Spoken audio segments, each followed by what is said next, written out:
근데 경건의 능력이란 귀신을 쫓아내고 이적을 행하고 죽은 자를 살려내고 하는 것이 아니라 경건의 능력이란 하나님 말씀대로 어떤 환경이나 어떤 상황이나 어떤 처지나 현실 속에서도 하나님의 말씀대로 삶을 살아가고 하나님의 사랑으로 자기 자신을 어필해낼 수 있는 것, 이것입니다. 그래서 두 가지 내용이 있겠죠.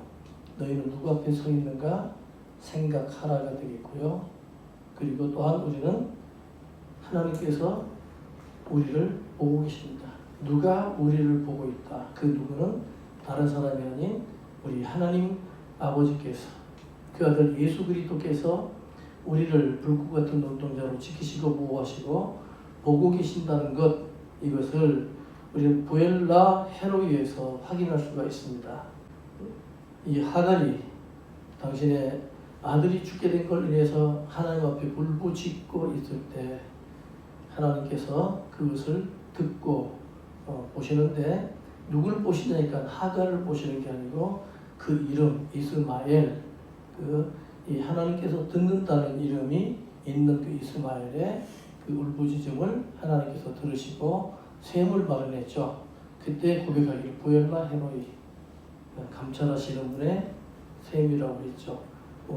하나님께서 보고 계시고 감찰하고 계시고 지켜보고 계시는 그 하나님에 대한 고백을 드렸고, 이 지켜보신 하나님이 너무나 귀하고 사랑스러워서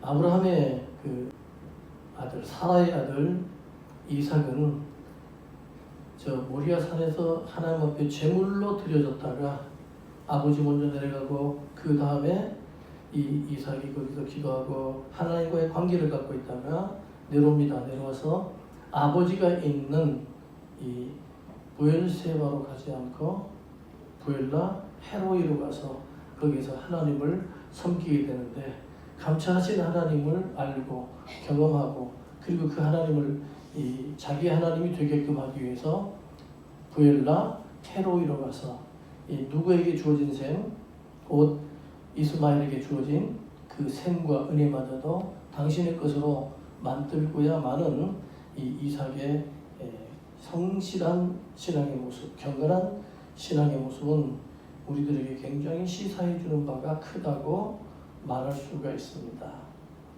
오늘 우리는 경건의 능력이 있는 여러분이 되시기를 바랍니다.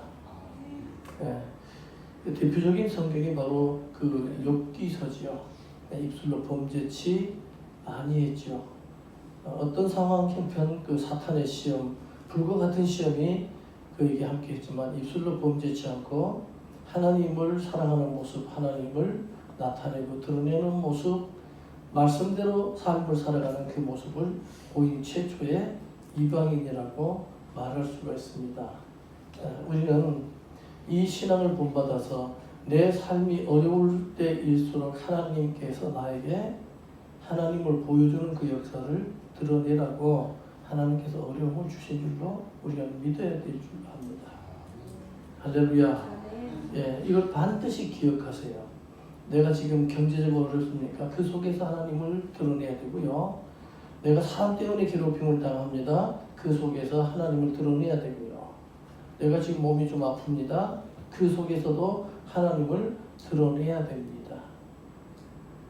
젊었을 때도, 어렸을 때도, 나이가 들었을 때, 성숙했을 때도 우리 모두가 하나님을 보여주는 그 아름다운 신앙, 성숙한 신앙의 모습, 이것이 오늘 우리들에게 요구되는 경건의 모양이다라고 말할 수가 있습니다.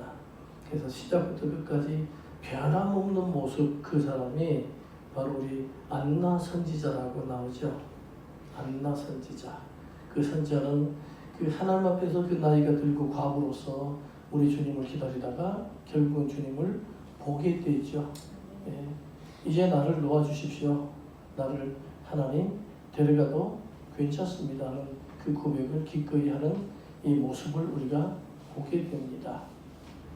자, 이제 우리가 오늘 이 본문 성경에서 마태복음 11장 16절로 17절에서 장터 비유를 우리가 보게 되는데, 이 장터 비유를 잘 이해하게 되면은 우리 신앙에 큰 도움이 되고요.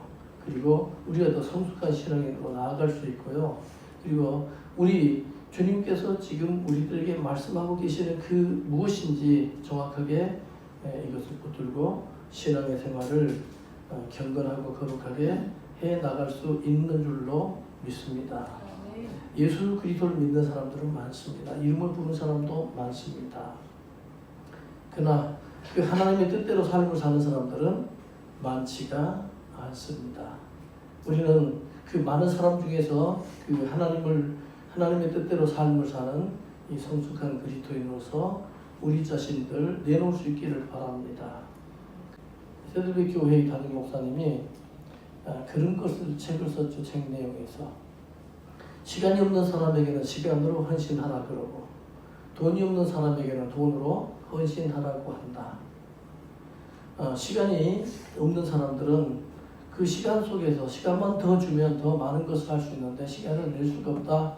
이 사람은 시간으로 헌신해야 된다. 돈 없는 사람은 이 사람은 수고하고 노력해도 그 이상 돈을 벌 수가 없습니다. 돈이 굉장히 귀합니다. 그런데 그 돈으로 하나님 앞에 헌신해야 됩니다. 왜?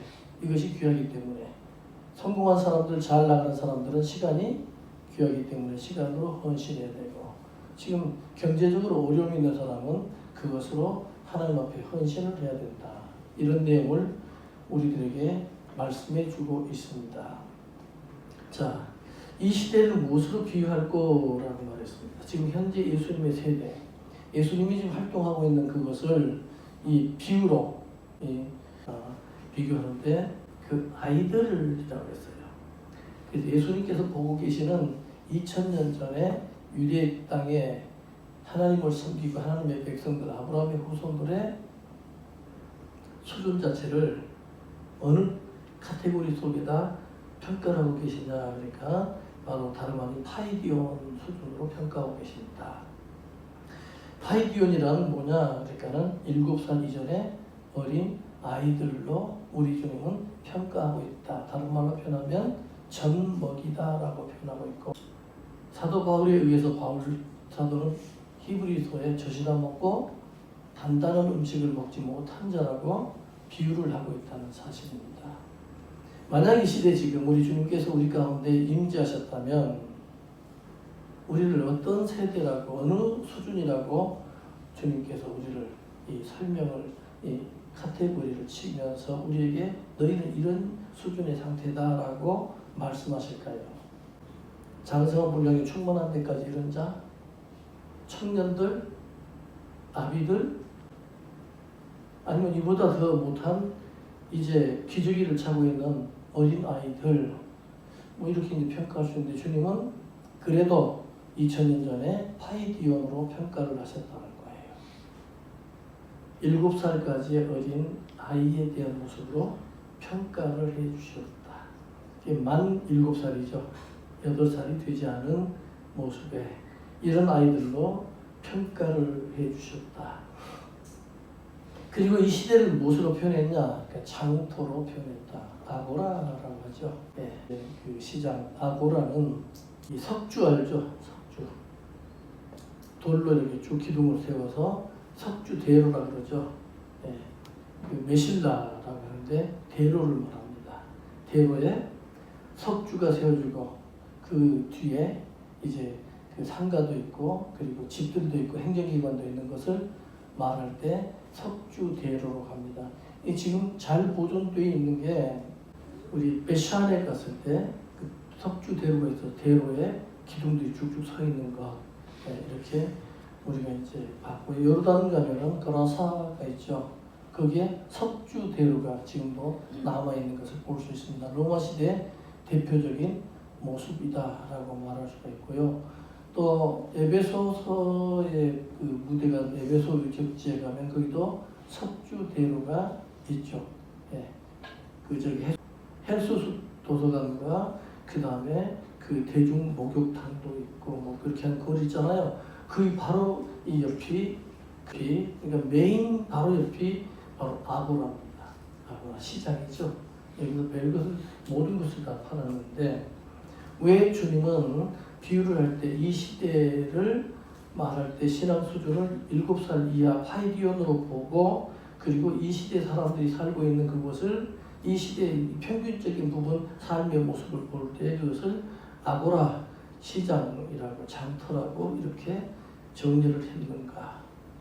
이 말은 사람들은 먹고 살기 위해서 필요한 것들을 사고 공급받고 제공받고 그리고 확보하기 위해서 수고하고 노력하는 존재, 이렇게 우리 주님은 표현할 수 있다라고 봐야 되겠습니다.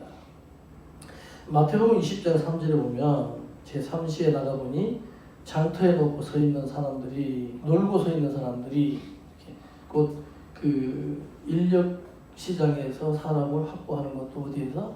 장터에서.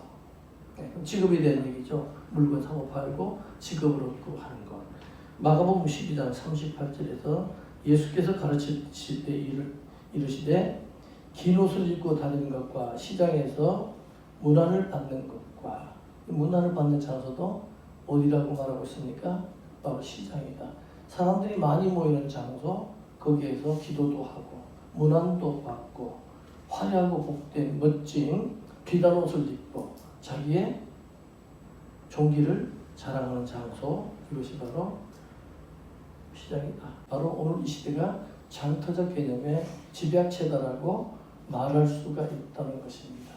그래서 우리는 주님이 이처럼 말씀하시는 것을 보고요, 하나님 앞에 감사해야 되겠죠. 그런데 사도행전 17장 17절, 회당에서는 유대인과 경건한 사람들과 또 장터에서는 날마다 만나는 사람들과 변론하되, 이 바울 사도에 대한 얘기입니다. 장터에서는요, 날마다 만나는 사람들과 성경에 대한 말씀을 서로 나눴더라. 뭐 논쟁했더라고 이제 말하지 말고요, 성경에 대해서 토론했더라. 근데 얼마든지 가능한 분위기가 뭐냐 하니까는 유대인들의 문화죠. 성경을 언제든지 서로 얘기할 수 있는 그런 문화다.